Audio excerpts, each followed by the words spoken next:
If you want to change the world, start off by making your bed. If you make your bed every morning, you will have accomplished the first task of the day. It will give you a small sense of pride, and it will encourage you to do another task, and another, and another. And by the end of the day, that one task completed will have turned into many tasks completed. Making your bed will also reinforce the fact that the little things in life matter. If you can't do the little things right, you'll never be able to do the big things right. And if by chance you have a miserable day, you will come home to a bed that is made, that you made. And a made bed gives you encouragement that tomorrow will be better. To pass SEAL training, there are a series of long swims that must be completed. One is the night swim. Before the swim, the instructors joyfully brief the students on all the species of sharks that inhabit the waters off San Clemente.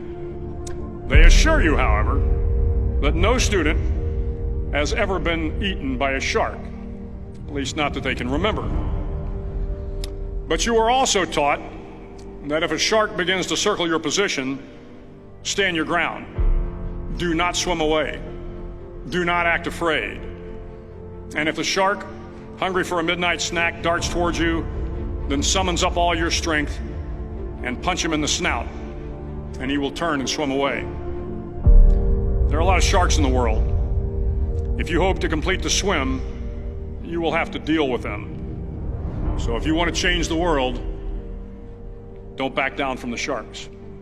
Over a few weeks of difficult training, my SEAL class, which started with 150 men, was down to just 42. There were now 6 boat crews of 7 men each.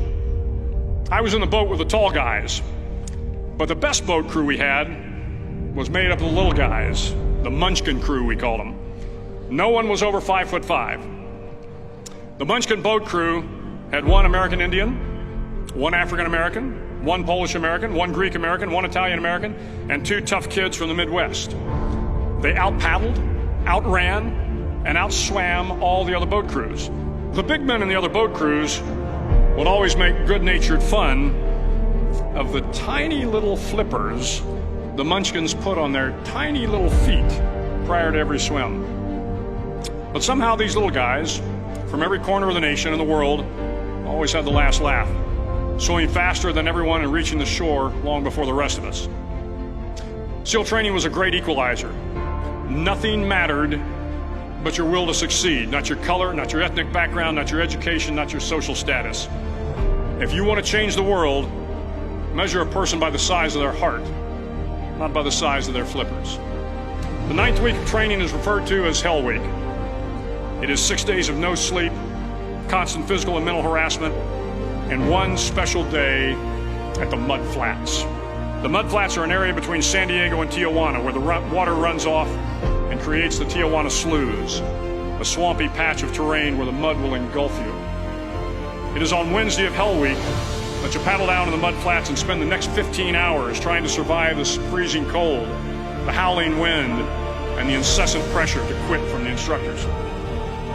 As the sun began to set that Wednesday evening, my training class, having committed some egregious infraction of the rules, was ordered into the mud. The mud consumed each man till there was nothing visible but our heads. The instructors told us we could leave the mud if only 5 men would quit. Only 5 men, just 5 men, and we could get out of the oppressive cold. Looking around the mud flat, it was apparent that some students were about to give up. It was still over 8 hours till the sun came up. 8 more hours of bone-chilling cold. The chattering teeth and the shivering moans of the trainees were so loud, it was hard to hear anything. And then one voice began to echo through the night. One voice raised in song. The song was terribly out of tune, but sung with great enthusiasm. One voice became 2, and 2 became 3, and before long, everyone in the class was singing. The instructors threatened us with more time in the mud if we kept up the singing, but the singing persisted, and somehow the mud seemed a little warmer, and the wind a little tamer, and the dawn not so far away. If I have learned anything in my time traveling the world, it is the power of hope. The power of one person, a Washington, a Lincoln, King, Mandela, and even a young girl from Pakistan, Malala. One person can change the world by giving people hope. So if you want to change the world, start each day with a task completed. Find someone to help you through life. Respect everyone. Know that life is not fair and that you will fail often. But if you take some risks, step up when the times are the toughest, face down the bullies, lift up the downtrodden, and never ever give up. If you do these things, the next generation and the generations that follow will live in a world far better than the one we have today. And what started here will indeed have changed the world for the better.